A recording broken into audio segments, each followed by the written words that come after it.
नमस्कार प्रेक्षकांनो, मालिकेच्या पुढील काही भागांमध्ये आपल्याला खूपच जबरदस्त असा ट्विस्ट पाहायला मिळणार आहे। अस्मिता आता आलेली आहे।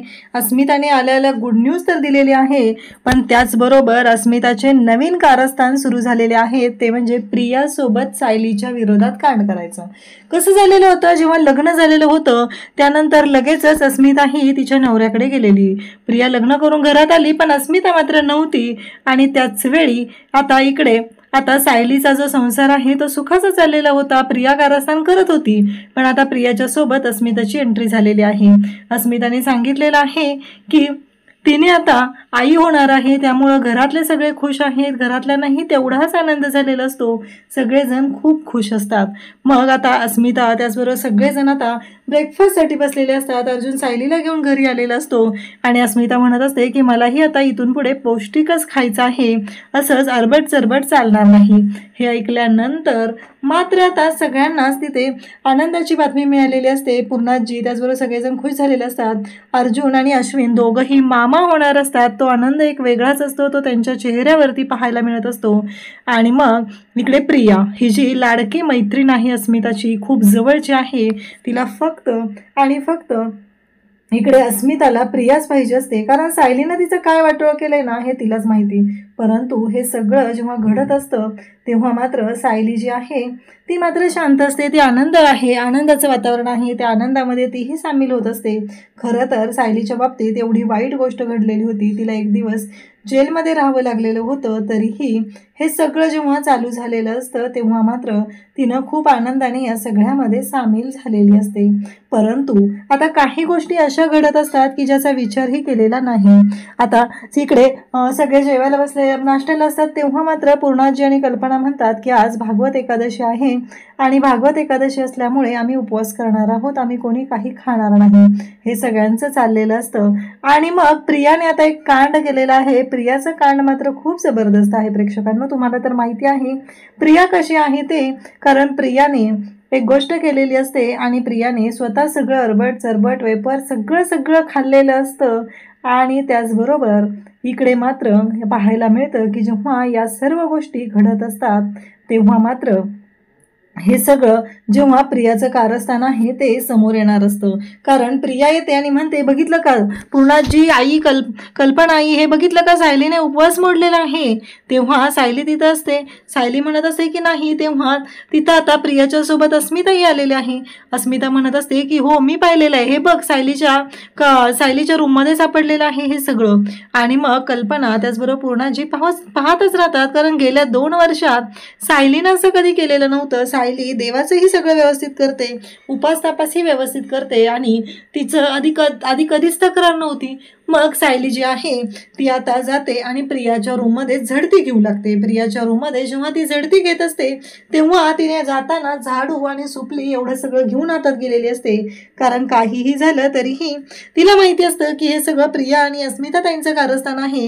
त्यामुळं सायलीने आता तिथे जाऊन आता गोंधळ करायला सुरुवात केलेली असते, म्हणजे तो सगळा पुरावा जो आहे तो ती शोधत असते। आणि जेव्हा सायली पाहते प्रियाच्या बेड खालून जेव्हा झाडू फिरवून घेते तेव्हा तिच्या हाती पुरावा लागतो। मग तिने आई म्हणत असं बोलवते तेव्हा कल्पना तिथे येते आणि मग प्रियाच्या रूममध्ये निघालेला जो कचरा असतो तो कचरा ती कल्पनाला दाखवते आणि म्हणते, आई बघितलं का, हे सगळं प्रियाने खाल्लेलं आहे आणि हे सगळे जे रॅपरचे वरचे जे पाकिटाचे तुकडे आहेत ना ते प्रियाच्या रूममध्ये सापडलेले आहेत। हा कचरा मी तिच्या रूममध्ये काढलेला आहे, तिने माझ्यावर कारण नसताना आळ घेतलेला आहे। तेव्हा कल्पनाला ती म्हणत असते की आई मी मगाशीही तुम्हाला म्हणालेलं होतं की मी असं करेल का। तेव्हा कल्पनाला मात्र धक्का बसतो आणि त्यानंतर आपल्याला पाहायला मिळतं की आता सायली जी आहे ती प्रियावरती बारीक लक्ष ठेवून असते, कल्पनाही लक्ष ठेवून असते। कल्पनाही आता सायलीची साथ देत असते आणि त्याचबरोबर इकडे प्रिया आणि अस्मिता ह्या पुन्हा दुपारनंतर आणखी बसलेले असतात। संध्याकाळी पूजा होणार असते, या सर्व गोष्टी घडणार असतात आणि संध्याकाळच्या वेळी हे सगळं जेव्हा सुरू झालेलं असतं तेव्हा मात्र इकडे आपल्याला पाहायला मिळतं की हे सगळं जेव्हा चालू असतं तेव्हा मात्र आता प्रियाचं जे कांड आहे ते जरा अतिच वाढलेलं असतं। प्रियानं जे काही केलेलं असतं ते जरा अतिच केलेलं असतं। सायली मात्र भयानक अशी चिडलेली असते। सायली म्हणत असते की नाही बास झालं, आता प्रियाने खूप केलेलं आहे, प्रियाने जे काही कारस्थान केलेलं आहे ते अति झालेलं आहे असं सायलीचं म्हणणं असतं. आणि सायली जी आहे ती म्हणत असते की आता प्रियाला मी रंगेहात पकडणार आहे. मग प्रिया आणि इकडे सायलीच्या मदतीला असते ती म्हणजे विमल जे असते ती सायलीच्या मदतीला असते. विमल म्हणत असते की नाही सायलीताई तुम्ही काळजी करू नका, मी आहे तुमच्यासोबत. आणि मग दोघीजणी मिळून आता प्रियावरती लक्ष ठेवतात. आणि इकडे आपल्याला पाहायला मिळतं की पूजा करायची असते. प्रिया म्हणत असते की मी पूजा करणार आहे कारण सायलीने तर उपवास मोडलेला आहे. सगळेजण म्हणत असतात की कसं शक्य आहे. अर्जुन पण म्हणत असतो की हे गोष्ट शक्यच नाही आहे कारण सायली उपवास मोडणं शक्यच नाही.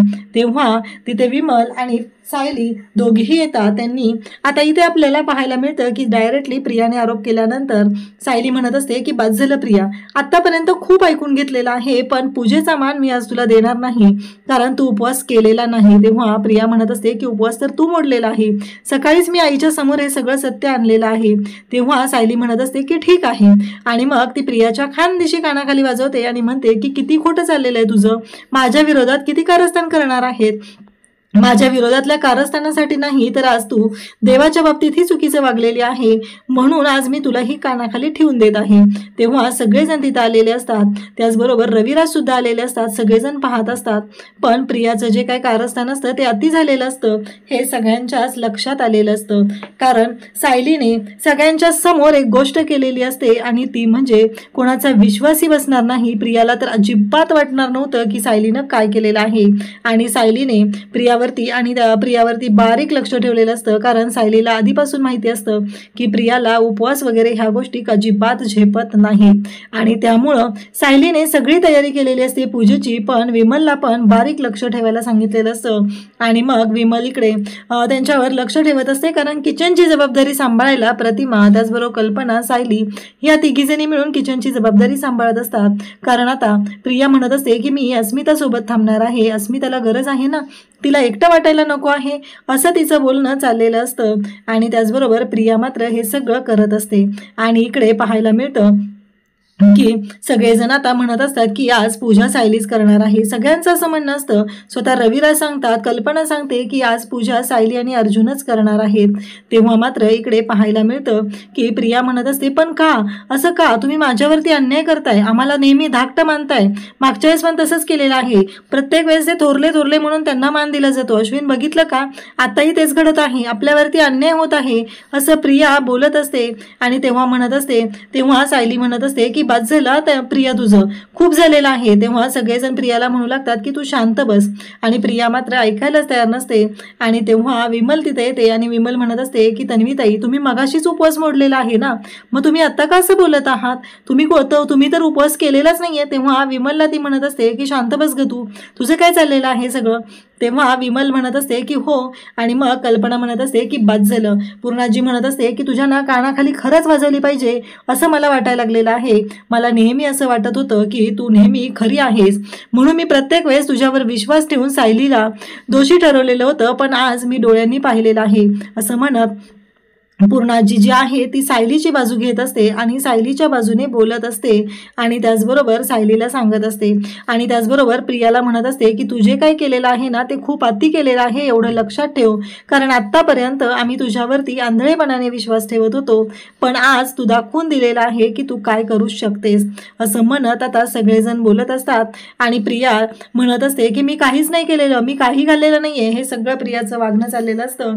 आणि तेव्हा मात्र घरातले जाम चिडलेले असतात आणि प्रियाला म्हणत असतात की बस झाला तुझा खोटारडेपणा.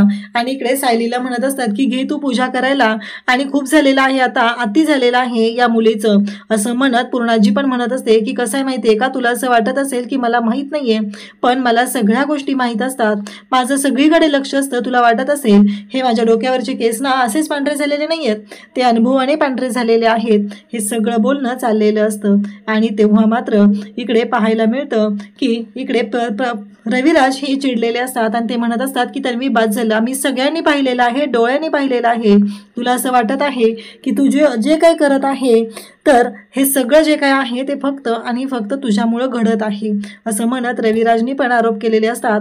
आणि मग सगळ्यांना आता कळतं. अश्विन म्हणत असतो, पण तुम्ही हे सगळं काय बोलताय? आता तन्वीला उपवास करणं होत नव्हतं तर ठीक आहे ना, असं तो म्हणत असतो. तेव्हा इकडे सगळेजण म्हणत असतात की तिच्या उपवासाबद्दल आम्ही बोलतच नाहीये. तिने जे आरोप लावलेले होते की सायलीने उपवास मोडलेला आहे, स्वतः खाल्लेला आहे आणि सायलीवरती आळ घेतलेला आहे आणि आता पूजा करायच्या वेळेस हेच सगळं घडत आहे. तेव्हा मात्र सगळ्यांना अश्विन म्हणत असतो, पण तुम्ही तन्वीच्या बाबतीत असं का बोलत आहात? तन्वीनं असं काय केलेलं आहे? तेव्हा घरातले सांगत असतात की आम्ही सगळ्यांनी पाहिलेलं आहे, तिने स्वतः वेपर्स खाल्लेला आहेत, पण त्याचबरोबर एकादशीच्या दिवशी नॉनव्हेजही खाल्लेला आहे आणि हा सगळा गोंधळ तिने घातलेला आहे असं सगळेजण बोलत असतात. आणि तेव्हा प्रियाला म्हणत असतात की खूप झालं, आम्ही प्रत्येक वेळेस तुला समजून घेतोय, त्याचा अर्थ असा नाही. आणि त्याचबरोबर हे सगळं जे काय आहे ते तू अशा पद्धतीनं करायला नको होतं आणि त्याचबरोबर हे चुकीचं केलेलं आहे असं सगळेजण तिला बोलत असतात. त्याचबरोबर इकडे आपल्याला पाहायला मिळतं की सगळेजण अस्मिताकडे येतात आणि कल्पना म्हणत असते, अस्मिता एक गोष्ट लक्षात ठेव, तुझ्या पोटात बाळ वाढतंय आणि तू जर अशी कारस्थानं करत राहिली तर त्या बाळावरती काय संस्कार होणार आहेत, कळतंय का तुला? असं म्हणत आता कल्पनाही बोलत असते. आणि त्याचबरोबर सायलीही म्हणत असते की अस्मिताताई, तुम्ही असं कारस्थान नका करू. कसं आहे, मला माहिती आहे की मी तुम्हाला आवडत नाही, पण या घरात सध्या तरी मी कोणालाच आवडत नाहीये, पण मी माझ्या कर्तव्याला कधीच चुकत नाहीये, मी माझी सगळी कर्तव्य अगदी मनापासून करत असते असं ती बोलत असते. आणि त्यासोबतच इकडे पाहायला मिळतं की प्रियाने जे काही कांड केलेलं असतं ते सगळ्यांच्या समोर आलेलं असतं. सगळेजण म्हणत असतात की प्रिया, तू अति केलेला आहे, तू अशा पद्धतीनं वागायला नको होतं, कारण आम्ही सगळ्यांनी पाहिलेलं आहे की तुम्ही दोघींनी तिथे बसून काय काय केलेलं आहे, काय काय गोंधळ घातलेला आहे, तो सगळं आम्हाला माहिती आहे. हे सगळं सगळेजण बोलत असतात. आणि तेव्हा मात्र प्रियाला आता धक्का बसलेला असतो. म्हणजे या सगळ्यांना आधीचपासून या सर्व गोष्टी माहिती होत्या आणि हे सगळेजण फक्त माझ्याशी आत्ता अशा पद्धतीनं बोलत होते, माझी बाजू घेते तसं मला जाणवत होतं, पण तसं काहीच झालेलं नाहीये. या सगळ्यांनी तर माझ्या विरोधात आता ह्या सायलीनं कारस्थान केलेलं आहे. तेव्हा प्रिया म्हणत असते की नाही, ही विमल खोटं बोलतीये. आणि विमल तर म्हणत असते की अहो तन्वीताई, मगाशीच तुम्ही मला हात जोडून म्हणत नव्हता का की कोणाला सांगू नकोस? हा विमल, तू कोणाला सांगू नकोस, पण मी कोणाला सांगितलेलंच नाहीये. इथं सगळेजण आलेले होते आणि सगळ्यांनी हे सगळं पाहिलेलं आहे. हे ऐकल्यानंतर प्रियाला धक्का बसतो. कल्पना, रविराज तिथेच असतात. रविराज खानदिशी प्रियाच्या कानाखाली वाजवतात आणि म्हणतात की तन्वी, एक वेळ मी कुठलीही गोष्ट मान्य करू शकतो, तुला माफ करू शकतो, पण तुझा हा खोटारडेपणा आहे तो मी मान्य करणार नाही. खूप दिवस झालं तुझा हा खोटारडेपणा हा वाढतच चाललेला आहे आणि तू जास्त खोटं बोलत चाललेली आहे. तेव्हा अश्विन पण चिडलेला असतो. अश्विन पण म्हणत असतो की हो तन्वी, हे खूप अति झालेलं आहे. प्रत्येक वेळेस आम्ही तुला समजून घेत असतो, तुझी बाजू घेत असतो. लग्न झाल्यापासून मी पाहत आहे, मागच्या वेळेसही तू तसं सांगितलेलं होतं की तू रविराज काकाकडे गेलेली आहे, पण तू रविराज काकाकडे गेलेली नव्हती. तेव्हाही तू खोटं बोललेली होती. तू प्रत्येक वेळेस खोटं बोलत आहे. तेव्हा मधुभाऊ तिथं असतात आणि मधुभाऊ म्हणतात की ही प्रियाची जी सवय आहे ना ती आधीपासूनची आहे, ती लहानपणापासून असंच खोटं बोलत असते. सकाळी मी जेव्हा तुम्हाला सगळ्यांच्या समोर म्हणालं होतं तिला की तुझं हे काय चाललेलं आहे ते अति चाललेलं आहे, त्याचं एकच कारण होतं की प्रिया जी आहे ती प्रत्येक वेळेस खोटं बोलत असते. तिने लहान असताना चोऱ्याही केलेल्या आहेत, पण आज तिने सायलीवरती आळ घेत होती. सायलीनं चोरी केली आहे म्हणून सायलीनं लहान मुलांना पकडलेलं आहे असा आळ तिने घेतलेला होता, पण तसं नाही. ह्या चोऱ्या करणं, हे सगळं करणं हे प्रियाचे लहानपणापासूनचे उद्योग आहेत. मी प्रत्येक वेळेस तिच्यावर चांगले संस्कार करण्याचा प्रयत्न केलेला आहे, पण ते मात्र अजिबात घडलेलं नाही. तिनं प्रत्येक वेळेस कांड करतच गेलेली आहे. कल्पनाकडे प्रिया येते आणि म्हणते, नाही गाई, असं काही नाहीये, अगं खरंच मला भूक लागलेली होती, मला भूक कंट्रोल होत नव्हती ना म्हणून मी खाल्लेला आहे. सगळेजण तिला म्हणू लागतात की एक गोष्ट लक्षात ठेव, तू का खाल्लेला आहे हा प्रश्न उभाच राहत नाहीये. आमच्या सगळ्यांचं फक्त एकच म्हणणं आहे की तू सायलीवरती का आळ घेतला, तू सायलीवरती आळ घ्यायची गरजच नव्हती. हे सगळं का केलेलं आहे हेच आम्ही तुला बोलत आहे ना. तू खा, बिंदास्त खा, खाण्याबद्दल आम्हाला कोणालाच काही प्रॉब्लेम नाहीये. आणि इकडे पूर्णाजी म्हणत असते की कसं आहे माहिती आहे का, आज दिवसभर सायली माझ्याकडे होती, माझ्याबरोबर ती होती, पूजा कशी करायची, कोणत्या गोष्टी कशा करायच्या आहेत आणि हे सगळं तिने मला माझ्याबरोबर राहून शिकलेली होती. हे सगळं मी तिला सांगितलेलं होतं, पण त्याचबरोबर तू मात्र तिच्यावर आळ घेतलेला आहे. सायलीनं काहीच खाल्लेलं नाहीये, इव्हन सायलीनं तर निर्जळी उपवास केलेला आहे असं बोलणं सुरू झालेलं असतं. आणि तेव्हा मात्र इथे असलेल्या सगळ्यांना धक्का बसलेला असतो आणि त्याहीपेक्षा धक्का प्रियाला बसलेला असतो, कारण तिने कांडच असं केलेलं असतं. आणि त्याचा पश्चाताप हा तिला चांगलाच आता होत असतो। आता सायलीने प्रियाला रंगेहात पकडून पुराव्यानिशी सर्व सत्य सर्वांच्या समोर आणलेलं असतं आणि प्रियाची वाट लावलेली असते। प्रिया जी आहे ती स्वतःला खूप शहाणी समजत असते। तिला असं वाटत असतं की तिनं जे काही केलेलं आहे ते अगदी बरोबर आहे, तिनं जे काही करत असते ते बरोबर आहे, परंतु आज प्रियाचं कारस्थान हे सगळ्यांच्या समोर आलेलं असतं। अशाच अपडेटसाठी चॅनलशी कनेक्टेड राहा। थँक्यू।